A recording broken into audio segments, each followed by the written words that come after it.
Week 11 fantasy football, 3 must-start running backs.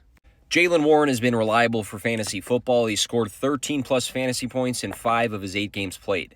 Some highlights include 86 receiving yards in Week 2, 127 rushing yards in Week 7, 3 weeks with 4 or more receptions, and he scored a pair of rushing touchdowns in Week 9.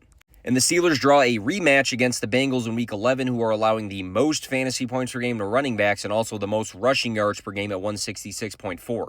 In Week 7 against the Bengals, Warren rushed 16 times for 127 yards and caught 4 balls for another 31 yards, 19.8 fantasy points. Rico Dowdle the last 2 weeks has played 72% and then 79% of the snaps with 27 and 21 touches, aka he is the guy. The rushing ceiling is very high, 206 rushing yards in Week 5, 183 in Week 6, and 130 in Week 9. He scored 6 touchdowns on the year so far and has finished with 28-plus fantasy points 3 times. And the Panthers draw a rematch against the Falcons in Week 11, who allow the 4th most fantasy points per game to running backs and also the 4th most rushing yards per game at 146.4. In Week 3 against the Falcons, Dowdle scored a touchdown playing behind Chuba Hubbard.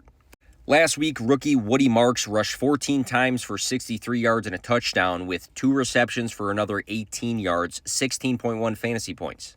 Marks had 16 touches last week versus Nick Chubb's 6. Week 10 was the 3rd time Marks has rushed for 62-plus yards, the 4th time he scored a touchdown, and the 3rd time Marks has scored 15-plus fantasy points.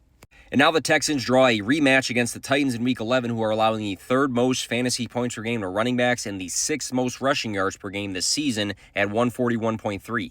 In Week 4 against the Titans, Marks rushed 17 times for 69 yards and a touchdown and caught 4 passes for 50 yards and scored a receiving touchdown for a season-high 27.9 fantasy points. Start him.